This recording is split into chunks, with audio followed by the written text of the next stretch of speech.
সকলকে এডুকেশন কর্নারে স্বাগতম। আশা করি সকলেই ভালো আছেন। আজ আমি আপনাদের যে প্রশ্ন ভুল মামলার অর্থাৎ 2014 টেটের যে লাস্ট রিক্রুটমেন্ট পড়ে আছে, যেটি নিয়ে এখনও জলঘোলা চলছে, যে ম্যাট 1594 কেসে ডিটেলস কী এবং কবে উঠতে চলেছে, এর বিস্তারিত আলোচনা আপনাদের সামনে আমি আজকে কিন্তু তুলে ধরব। এবং তার সাথে 2017 টেটের ইন্টারভিউ কতটা দেরি হতে পারে সেই সম্পর্কে, অর্গানাইজার টিচার সম্পর্কে, এবং যেটা আপনাদের 2019-21 বর্ষে এবং 20-22 বর্ষে যে লাস্ট নোটিফিকেশন এসেছিলো প্র্যাকটিস টিচিংয়ের জন্য, সেই সম্পর্কে কিছু কথা আপনাদের সামনে তুলে ধরব। তো প্রথমত মূল বিষয়ে আমি যাই। মূল বিষয় হচ্ছে যে ম্যাট 1594 যে কেসটি, সেটি ফাইনালি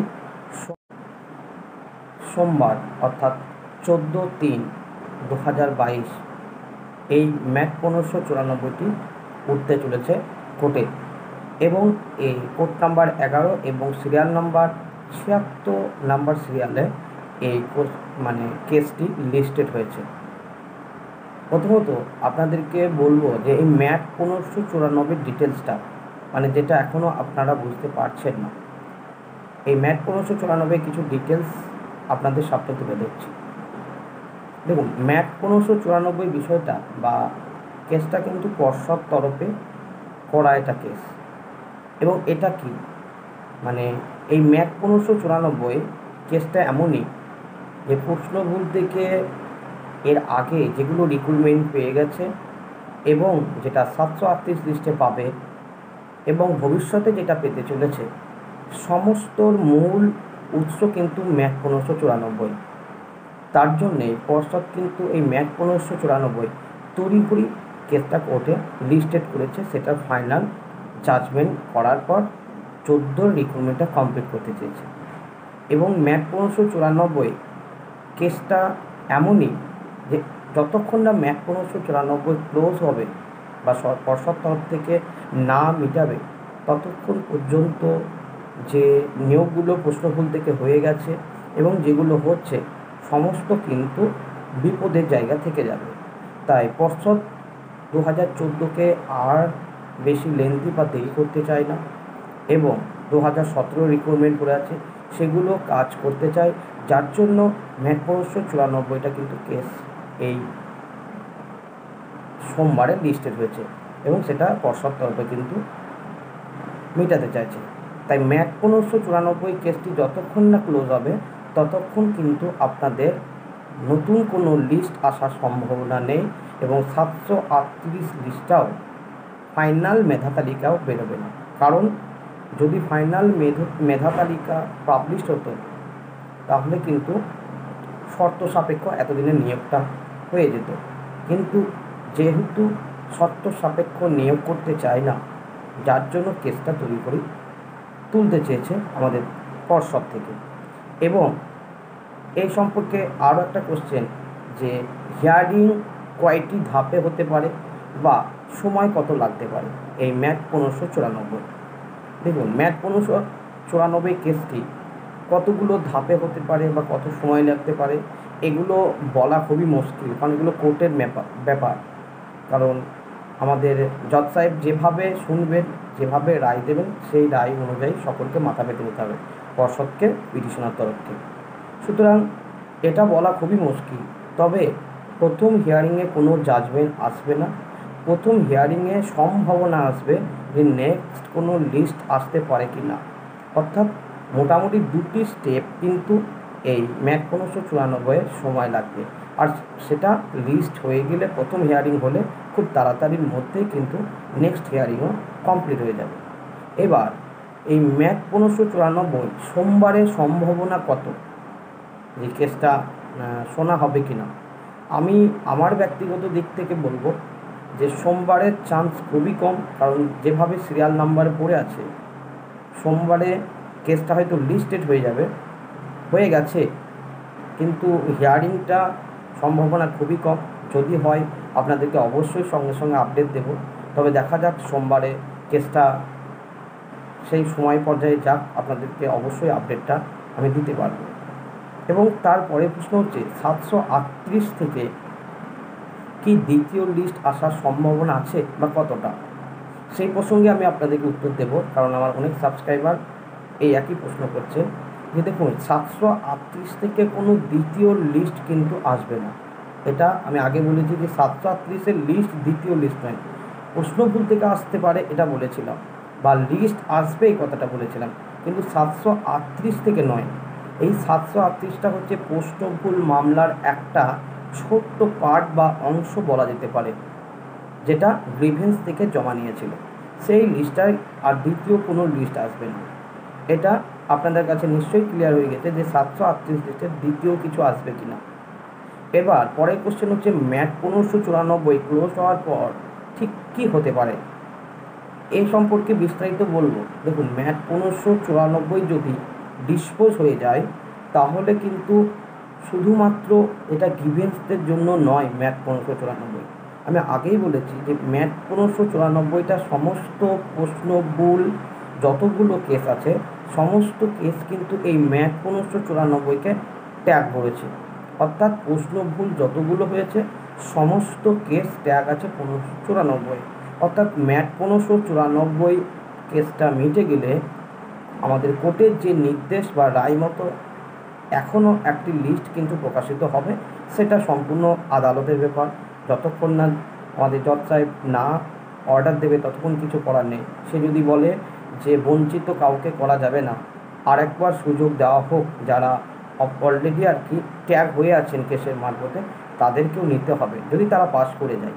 তো এই নির্দেশ আসলে আপনাদের আরও একটা লিস্ট কিন্তু আসবে, মানে আসলে বলতে আসবে, কারণ এই তো নয় যে এক পক্ষকে পজিটিভ রায় দেবে আর এক পক্ষকে নেগেটিভ রায়, যেটা হয়ে এসছে, যেটা প্রতিভা মণ্ডল পেয়ে গেছে, যেটা এই 738-এ পাচ্ছে, তাহলে বাকি যেগুলো আছে আশা করছি সেই রায়টাও কিন্তু পজিটিভই আসবে, এটুকু কিন্তু ধরে নিতে হবে আপাতত আপনাদেরকে। তাই ম্যাট 1594 কেসটি ক্লোজ হলে কোর্টের নির্দেশে আর একবার সুযোগ পাবে কিছু ক্যান্ডিডেট এই প্রাইমারি টেট 2014 থেকে। তাই ম্যাট 1500 কেসটি মিটতে দিন, সেটা সোমবার থেকে সামনের সপ্তাহে অর্থাৎ সোমবার থেকে শুক্রবারের মধ্যে আপনাদের কেসটার একটা ফাইনাল জাজমেন্ট কিন্তু আসতে চলেছে খুব তাড়াতাড়ি। তবে যদি এর বিপরীত হয়, আপনাদের কাছে প্রশ্ন হতে পারে যদি এর বিপরীত হয় তাহলে কী হবে, তাহলে পর্ষদকে আবারও বিপদে পড়তে হতে পারে বা পড়বে, কিন্তু পর্ষদও চায় না যে 2014কে নিয়ে আরও কোর্ট কেস হোক। তাই পর্ষদ চাইবে এই ম্যাট 1594টাকে কিন্তু একদম ডিসপোজ অর্থাৎ ক্লোজ করে দিতে। তাই আপনারা অবগত থাকুন যে ম্যাট 1594 মিটলে আপনাদের কোর্টের নির্দেশে এখনও একটি কিন্তু লিস্ট প্রকাশ হতে চলেছে, এটা একদমই সত্য, 100% আপনারা ধরে নিতে পারেন, এটা কনফার্ম। তবে এর পরবর্তী ধাপ কি, এর পরবর্তী ধাপ কিন্তু নট ইনক্লুডেড লিস্ট, অর্থাৎ কিছু সংখ্যক আমি বলেছিলাম নট ইনক্লুড নেবে। তাই এই পোস্টভুল 738 ম্যাট 1594 ডিসপোজ হয়ে যদি যায় বা কমপ্লিট হয়ে যায় আগামী সপ্তাহটায় অর্থাৎ কাল থেকে শুক্রবার পর্যন্ত, তারপর কিন্তু নট ইনক্লুডেড একটা লিস্ট আসবে। এটা পজিটিভ থিঙ্কিং বা এটা একদমই সত্য, এটা আপনারা ধরে নিতে পারেন। কারণ দেখুন আমি কিন্তু প্রথম থেকে ভিডিওতে বলে এসেছি যে 14 নিয়োগ শেষ নয়। আমার কাছে আপডেট না থাকলে হয়তো এরকম ধরনের মন্তব্য আপনাদের সামনে করতে পারতাম না। অবশ্যই আপডেট আছে, পেয়েছি বলে আপনাদেরকে বারবার একটা কথা বারবার রিপিট করেছিলাম যে 2014 এটাই শেষ নয়, এখনও কিছু নিয়োগ কিন্তু বাকি আছে। আর দেখুন এই কথাগুলো বেশ কিছুদিন ধরে এই ম্যাক্সিমাম ইউটিউব চ্যানেলে কিন্তু একই কথা উঠছে যে 738-এর পরেও কি কোনো লিস্ট আসবে, নট ইনক্লুড কিছু সংখ্যক নেবে কি না, এগুলো কিন্তু জলঘোলা চলছে। তাই আমার কাছে যেটুকু আপডেট আছে আপনাদেরকে সেই আপডেটটা দেওয়ার পর আমি চেষ্টা করছি আপনাদেরকে বিভ্রান্তি থেকে দূর করার জন্য। এরপর আপনাদের সামনে আমি বলবো যে প্রাইমারি টেট 2017-দের তাহলে নিয়োগ কী হবে। দেখুন আমি বারবার বলেছি ভিডিওতে, আবার হয়তো এই কথাটি রিপিট হবে যে 2017 কিন্তু শুধু লিঙ্ক ক্রিয়েট হবে 2017-র জন্য যারা টেট পাস আছেন এই মার্চের মধ্যে, যে আপনাদের একটা লিঙ্ক ক্রিয়েট যেখানে অনলি ফর 2010 পাস 10 ক্যান্ডিডেটরা ইন্টারভিউ এলিজেবল হওয়ার জন্য, অর্থাৎ ইন্টারভিউয়ে সুযোগ পাওয়ার জন্য আপনাদেরকে কিন্তু ওই লিঙ্কে গিয়ে অ্যাপ্লিকেশন করতে হবে যারা টেট পাস আছেন, এবং তারা পরবর্তী স্টেপে এগিয়ে যাবেন 2017-তে। এবং এভাবেই ধাপ বাই ধাপ 2017-র প্রসেসটা কিন্তু শুরু হয়ে যাবে মার্চের পর থেকে। এটা আপনাদেরকে আমি এর আগে বলেছি, এখনও কিন্তু একই কথা বলছি আমি, এবং একই সিদ্ধান্ততে কিন্তু আমি অনড় আছি। এরপরে আপনাদের অর্গানাইজার টিচার সম্পর্কে কিছু কথা বলবো। দেখুন, অর্গানাইজার টিচার সম্পর্কে অনেক দাদারা হয়তো প্রশ্ন করছেন যে কিছু বলুন। দেখুন, অর্গানাইজার টিচারের আপডেট পাওয়াটা খুবই কষ্টকর এবং খুব দেরি হয়, কারণ 2014-17 নিয়ে সরকার বা পর্ষদ যেভাবে জলগুলো করে রেখেছে, অর্গানাইজার টিচারটাকে কিন্তু একদমই তলানিতে ফেলে রেখেছে।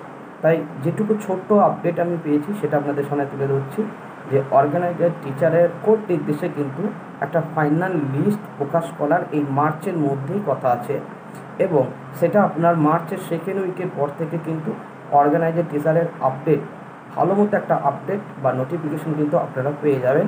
এবং এটা পজিটিভ ধরে রাখুন, যাদের সম্ভাবনা আছে ভাবছেন তাদের কিন্তু নিয়োগ একদমই হবে, সরকার নিয়োগ করতে বদ্ধপরিকর। শুধু আমি অর্গানাইজার টিচার সম্পর্কে এইটুকু আপডেট এই মুহূর্তে দিতে পারবো। যদি কোনো নতুন আপডেট আসে অবশ্যই আপনাদের সামনে তুলে ধরবো।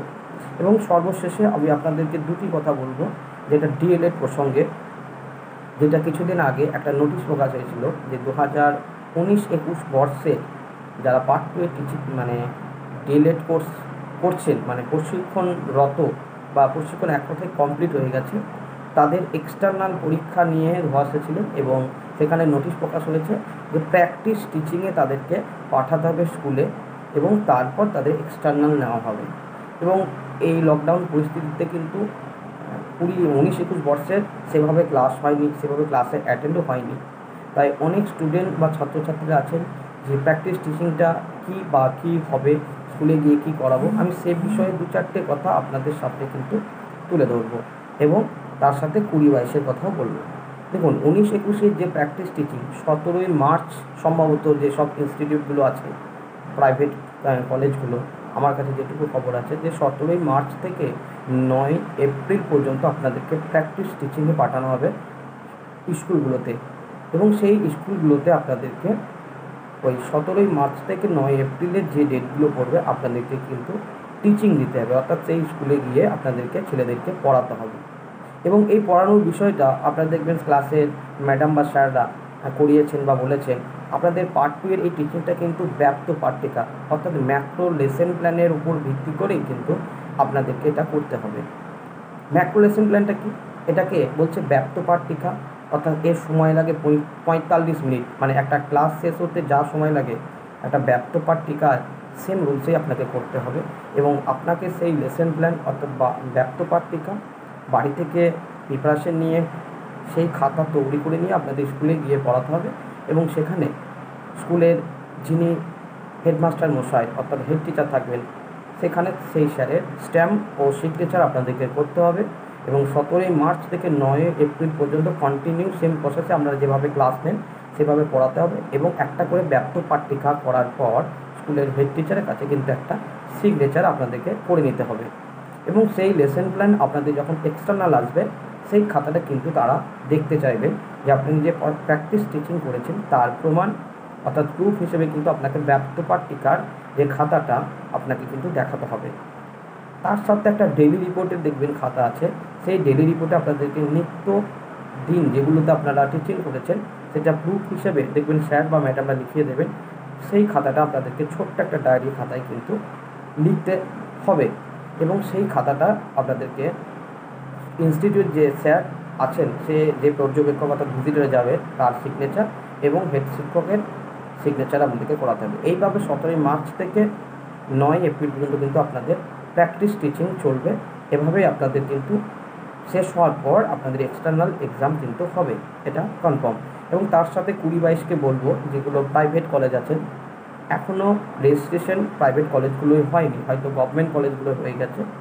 তাই ম্যাক্সিমাম ইনস্টিটিউটগুলো আছে যে এই 19-21-এর সাথে 20-22-এর হয়তো একসাথে পার্ট 1-এর যে 15 দিনকার টিচিং, সেই টিচিং আপনাদেরকে করতে হতে পারে। আপনাদের সেভাবে ক্লাস হয়নি, তাই আপনাদের হতে পারে যে এই 15টা দিন প্র্যাকটিস টিচিং কি আপনাদেরকে এই 15টা দিন মূলত স্কুল বেসড অ্যাক্টিভিটির জন্য পাঠানো হচ্ছে, যেটা স্কুল বেসড অ্যাক্টিভিটি 5টা স্কিলের মধ্যে আপনাদেরকে কিন্তু খাতা একটা তৈরি করতে হবে, স্কুলে গিয়ে প্রোগ্রাম করতে হবে এই 15টা দিন, এবং তার সাথে মাইক্রো লেসন প্ল্যান অর্থাৎ অনুপাট্টিকা, এটা 20-22-এর জন্য বললাম, 19-21-এর পার্ট 2 তার জন্য তাদের ব্যক্ত পাট্টিকার উপর, আর আপনাদের পার্ট 1 15 দিনকার জন্য 15টা লেসন প্ল্যান অর্থাৎ অনুপাট্টিকা মাইক্রো লেসন প্ল্যান আপনাদেরকে বাড়িতে তৈরি করতে হবে, যেটার 5টা স্কিল আছে এবং 4টে করে আচরণ আছে। সমস্ত স্কিলের মধ্যে আপনাদেরকে কিন্তু লেসন প্ল্যান বাড়ি থেকে করে নিয়ে গিয়ে স্কুলে পড়াতে হবে সেম প্রসেসে, কিন্তু লেসন প্ল্যানটা আপনাকে জাস্ট প্রুফ হিসাবে কিন্তু খাতায় তৈরি করতে হবে।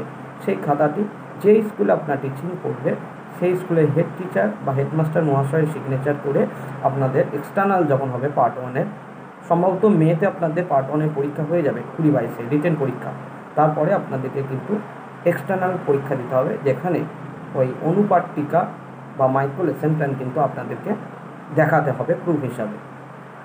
এই ছিল মূলত আজকের আমার এই 2014 টেটের ম্যাথ 1594 এবং 738 লিস্টের দ্বিতীয় লিস্ট আসার কতটা সম্ভাবনা বা এই কেসের ডিটেলস কী, এর পরিণতি বা কী হতে চলেছে, এই সমস্ত ডিটেলস আপনাদেরকে আশা করছি কিছুটা হলেও দিতে পেরেছি, এবং তার সাথে নট ইনক্লুড 2017 টেট এবং অর্গানাইজার টিচার সম্পর্কে আমার বেস্টটা দেওয়ার আশা করছি, চেষ্টা করেছি যতটা পেরেছি আপনাদের বিভ্রান্তি থেকে দূর করার, যতটা আমার ক্ষমতার মধ্যে পড়ে আমি চেষ্টা করেছি করার, এবং তার সাথে 2019-21 এবং 20-22-এ যে প্র্যাকটিস টিচিং শুরু হবে সেই সম্পর্কে কিছুটা বিষয় আপনাদের সামনে তুলে ধরেছি। আশা করছি আপনাদের যে ডাউট আছে বা যে কনফিউজ আছে সেগুলো দূর হয়ে যাবে, এবং যদি 19-21 এবং 20-22 বর্ষের ছাত্রছাত্রীরা ডিএলএড সংক্রান্ত বিষয়ে যদি কোনো সাহায্য লাগে অবশ্যই আমাকে মেসেজ করবেন, আমি যতটা পারবো আপনাদেরকে সাহায্য করার অবশ্যই চেষ্টা করব, বিশেষ করে 19-21 20-22-কে। আর এই ভিডিওটা যারা ডিএলএড করছেন 19-21 20-22 সকলকে ছড়িয়ে দেবেন, যাতে তারা এই বিষয়গুলো বুঝতে পারে, এবং যেটা প্রাইমারি সংক্রান্ত আপডেট দিলাম, আশা করছি যদি আমার ভিডিও প্রতিদিন দেখে থাকেন তাহলে কিছুটা হলেও ভিডিও দেখে বুঝতে পারবেন যে কতটা সত্য বা কতটা অথেন্টিক। ভিডিওটা পুরোটা দেখবেন, বিশেষ করে 2014-17-দেরকে বলছি, আর অর্গানাইজার টিচার, এবং আপনারা নিজেকে প্রশ্ন করুন আমি যে কথাগুলো তুলে ধরলাম এর কতটা কী সত্য, তারপর আমাকে কমেন্ট করবেন, আমি চেষ্টা করব আপনাদের প্রত্যেকটা কমেন্ট করে উত্তর দেওয়ার চেষ্টা করব। আজ ভিডিওটা এখানে রাখছি, যদি পরবর্তী কোনো আপডেট পাই অবশ্যই আপনাদেরকে জানাবো। থ্যাংক ইউ, ভালো থাকবেন।